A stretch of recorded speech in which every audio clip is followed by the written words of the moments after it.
आज 15टी kitchen tips सबु गृहिणी माने निश्चिंत शुणु। परोटा तैयारी करबा बेले अट्टारे अल्प सिझा आलू मिसाई चकुटी दियंतु। परोटा बहुत स्वादिष्ट लागिबो। जदि पकोड़ी परोसुचंती सेथिरे टिके चाट मसला छिंची दियंतु। पकोड़ीर स्वाद द्विगुणित होइजिबो। पकोड़ी तैयारी करिबा पई पकोड़ीर गोळारे जदि आपण 1 चमच आरारोट एवं टिके गरम तेल मिसाई दियंती यह पकोड़ी को क्रिस्पी एवं स्वादिष्ट करिथाय। जदि आपण दहीर ग्रेवी बनाउछंती तेबे एहाकु मध्यम आंचरे रांधंतु। आउ फुटिले जाई लूण पकाइबे। एमिति कले दही छिड़िबो नाही, तरकारी स्वादिष्ट लागिबो।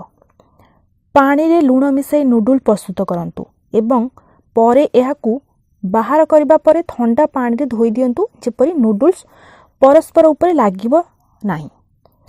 परोटा और पूरी को जदि रिफाइन ऑयल बदल रे बटर प्रस्तुत करा जाय थाए तेबे एहार स्वाद आहुरी भल लागिबो।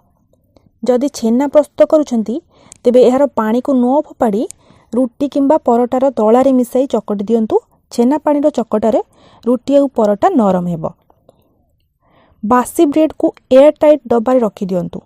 कटलेट आउ कबाब बनैला बेले एहार व्यवहार करंतु। देखिबे एहा भांगिबो नाही आउ टेस्टी मध्ये लागिबो। तरकारी रो मसला प्रस्तुत कला बेले तेल रे टिके चीनी मिसाई दियंतु। चीनी तरली ग्रेवी रे कलर आनिबा सहित तरकारी को स्वादिष्ट मध्ये करिबो। भात रांधिबा समय रे सेतिरे 1 चमच घी आउ टिके लेंबु रस मिसाई रांधंतु। एहा द्वारा भात खोला खोला आउ सफा चिकनिया देखा जिवो। जदि सुलझी हलुआ तैयारी करूछंती सेतिरे आधा चमच बेसन मिसाई दियंतु। देखिबे हलुआ स्वादिष्ट लागिबो। जदि कोनोसी तरकारी रे अधिक तेल पड़ी जाइछि तेबे सेही तरकारी को फ्रिज रे किछि समय रखी दियंतु।